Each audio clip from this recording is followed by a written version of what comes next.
Hi guys, I'm What Bexos. Welcome back to my channel if you're a subscriber, and welcome if you're new. I'm really pleased that you keep coming back. I've seen a bit of an influx of subscribers recently, so thank you very much. Today I am doing a Friday Sews where I'm going to talk to you about what I've been up to this week. Now, for those of you that have been following me for a little while, subscribe to me, you will notice that my background is very different. So I'm currently in a hotel in Lithuania. If you follow me over on Instagram, which is What Bexos, you will have seen that I've posted some videos about the hotel that I'm staying in, and I've also posted some of my me-made outfits whilst I've been away. We have been here, or I have been here, I travelled here alone, to visit colleagues from our Lithuanian offices. So that's what I'm doing here. I'm staying in a very quirky hotel that I found out yesterday that Daniel Craig, who was filming James Bond, stayed in the room that is literally just over the way from me. And it has a sauna and jacuzzi and everything in there. And the staff were telling me stories about his stay here. So that was quite nice to hear. But it is a beautiful hotel in the old town. I've enjoyed some Lithuanian food, some authentic Lithuanian food. Cepelinis, I want to say, is what it's called, which is essentially a boiled potato with stuffing inside. So it either has like smashed meat inside or it has soft cheese inside. So I had it with soft cheese inside. It was a bit like rubber. I didn't particularly like it, but I got to try some authentic food. I've noticed the very, very different types of food from the UK. I have missed being at home. I went to the shop and bought some Pringles just to feel a little bit closer to home, because I'm sat like that and I'm a bit of a home bunny. I've had lots of time this week in the evenings, and I must admit, I did sit there and think if I could have packed my sewing machine and brought it with me, I would have done, because it's just been one of those things. But the old town that I'm staying in, it's got lovely cobbled roads. It's really beautiful scenery. It's lovely when it's lit up at night. There's some really nice rivers that you can go and walk along. So it's been really pleasurable staying here. And as scary as I thought it would be being here by myself, it's actually been quite nice. So yes, that's a little bit about what I've been doing this week. So sewing has not happened, but sewing at the weekend did happen. So let's talk about what you guys are actually here to listen to, shall we? So I shared with you last week my Tinny and the Buttons Lyra dress that I'd made a start on. So at the time, I don't think I'd got any buttons on. I think it was literally just the front and back bodices that were put on. I'll pop some footage in as I'm talking through the dress of me being stupid and twirling around in my dress in the hotel room, because I've got the time to do that. So I have done a narrow shoulder adjustment, which actually I think I probably could do a little bit further, which I have recently discovered is something I'm really needing to do on Tilly and the Buttons patterns. I have added the Marnie sleeves from the Tilly and the Buttons pattern Marnie. So you can see here, you've got that gathered in second part of the sleeve that gives this kind of billowy feeling, and then it's pulled in with elastic here. It's a very, very nice sleeve, and actually I think it really complements this dress. So I didn't make any adjustments to the sleeve head. I was kind of going with, I'm going to wing this and see if it works. Turns out it goes in just fine. I did have some spare fabric, so if it did go wrong for me, I could actually change it. What else can I tell you? I got these buttons from eBay. They were about $2.99 for 10, and I went for the mint colour. I had lots of suggestions from everybody when I posted about the fabric and the fact that I wanted to make a Lyra dress. It was suggested the multicolours, but I couldn't find the same sort of button in the multicolours that I wanted. So that's why I ended up going with the plain mint, because it goes really nicely with this colour here. I don't do the button on it, so that top button there. The reason I don't do that is because I'm rather large chested, and I think it just makes me look bigger up top and more square. So I do like the way it looks. If I just come down there, I do like the way it looks done up like that. But when you look at me full on, I just think I look yeah, it makes me look bigger than I want to be. So I have it open, and I quite like the way that just breaks it up, especially with this pattern, because it's very loud and becky. I wanted to bring this dress away with me because I felt it was a very me dress, very my personality. I have had to do lots of talking this week, lots of meeting new people. So being myself has been really important.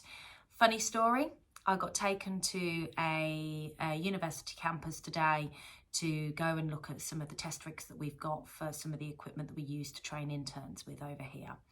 And I got my foot or my heel stuck in a grate.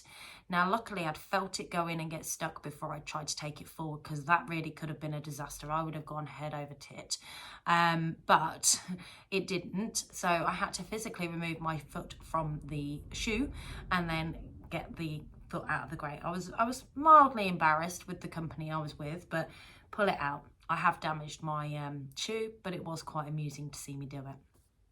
So yes, that's just something that happened to me today. So yes, I absolutely love the way that this has turned out. I have hopefully popped some pictures in for you to see after the video footage of me wearing this, which I shared on Instagram. The pictures I've shared are, I've actually got a different belt on. I've got my baby pink belt on. I've got two of these belts. They're both quite thin belts. I've got a baby pink and a baby blue. And when I made this dress up, I did have them in mind as a styling way. So I haven't actually made the waist tie for this because I thought, well, I've got lots of different belts, lots of different colours in this dress that I can play with. So that was the first thing that I got made up and finished this week. It's one of those makes I am actually really proud of and that I really love, that I can style quite a few different ways.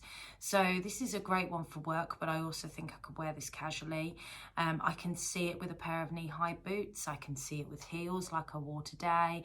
I even think you could get away in the spring with no tights and a pair of trainers with this, or a pair of Converse or something like that.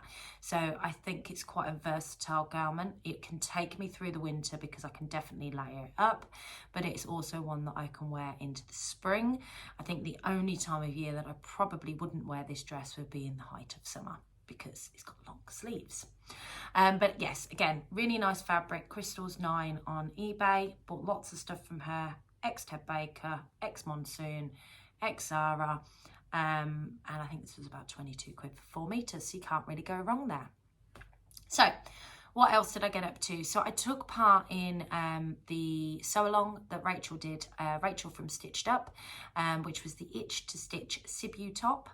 I did the version with the cow neck, and I did the 3/4 length cuffed sleeves.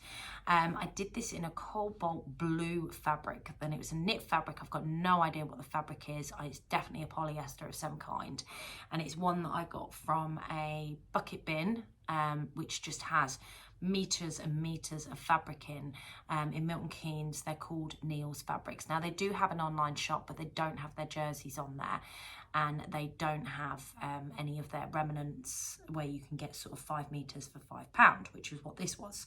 I have made a South Shore jumper out of this. South Shore jumper? South Shore jumpsuit out of this. And I'll see if I can find a picture and pop that in for you. But this came together really well. And actually, as Rachel was talking through the sew along, I think I'd finished it about 15 minutes into it. It just came, I did it all on my overlocker. Rachel did it in her Mariplex thread to show that you don't need an overlocker to do it. But obviously I was just whipping through it in my overlocker. And it just, yeah, it all came together. It's such a nice pattern to do. It's a really quick pattern to do. And actually, I really like the way it looks on me. So I will pop a picture in here of me wearing it. And hopefully, I think I've got some video footage to share with you of me moving around in it. Now, I was conscious with it being a bat wing of feeling quite big up top. But no, I really love the way it shapes my body. I paired it here with a pair of skinny jeans, and I think with my knee-high boots on, that would also look amazing. I've got really chunky calves, so I take after my dad. I've definitely got my dad's calves. I always struggle to find boots and have done since I was a kid. But I've got really thin ankles, so like if I buy wide leg boots, I can do that. and my shoe literally flaps about because it doesn't fit my ankle. Whereas if I buy standard boots, I can't get them over my calf for love nor money. So I found a pair of boots, I think from Simply Be, that was standard but had a curvy leg, and actually they were perfect for me. I love them, and I think that they would look great with my skinny jeans and this top, but equally this top could be worn with in a number of ways, and it would look amazing. I think I could wear this top to work, with a pair of nice black trousers, maybe my black kimono pants, polka dot kimono pants. That would look really nice with them, because of the colour, I think, and just the sort of pattern in the fabric. I think it does look quite smart. I wore this out for dinner last night with my skinnies, and I had a pair of trainers on. So yeah, I felt nice and smart for dinner and felt like I looked presentable. So that was the second thing I got made up this week. Other than that, I haven't really made anything. Obviously, I travelled on Tuesday and I spent all of Sunday cooking so my children could eat this week, because my partner burns everything. He puts a pizza in the oven and he burns it. So I cooked up a load of food that they could heat up whilst I was away. So they had like a nice lasagna, they had a curry, yeah, just some home cooked food. So I knew that they wouldn't starve in my absence. They wouldn't have starved anyway. My eldest daughter can cook at least something that's edible, and I just about edible. So they would have been fine. So that's everything that I got made up and planned. So I'm at home this weekend. I travel back tomorrow. I can't wait to get back. I don't know what I'm missing more, my sewing machine or my kids. So I have got some ideas about what I want to make. Now, obviously being over here, the temperatures have been really cold. I don't actually know what they're like in the UK at the moment, but the temperatures have been freezing, and I mean freezing. There was frost this morning. It was that cold. So it's made me think about making snuggly, warm, wintry makes. Now I know we're still in autumn, but the temperatures have been really cold, and all I want to do is go and make myself some really snuggly jumpers. So I'm having a think about some of the fabrics that I've got at the moment, and I'm thinking about maybe making myself a Stella hoodie. I definitely want to make myself another Sibu top. I think I've just got to look at what fabrics I've got in my stash to see what would work for that. And the other thing that I want to start thinking about doing is some gifts for Christmas. Now I am taking part in the vlogging tour for the challenge that Sew Like Dottie, Alison from Sew Like Dottie, and Adam from Adam Sews are running in November. So I've got plenty of ideas about what I want to do, but I've got so much that I want to make gift wise. I really need to get started on it. So yeah, starting to think about pulling them together and maybe cutting some pieces out and starting to work on them in the background, so I don't feel like I'm rushing everything last minute. So I think that is everything from me, guys. It's a very short one today, lots of general chit chat, but yes, that is everything that I had to talk to you about. So thank you very much for taking the time to watch me. Don't forget to give this video a thumbs up if you've enjoyed it, and if you don't already, please do consider subscribing to my channel. I love seeing all of you new subscribers coming along. So have a fantastic weekend. I hope you have a chance to get some sewing done, and take care. Happy sewing. Bye.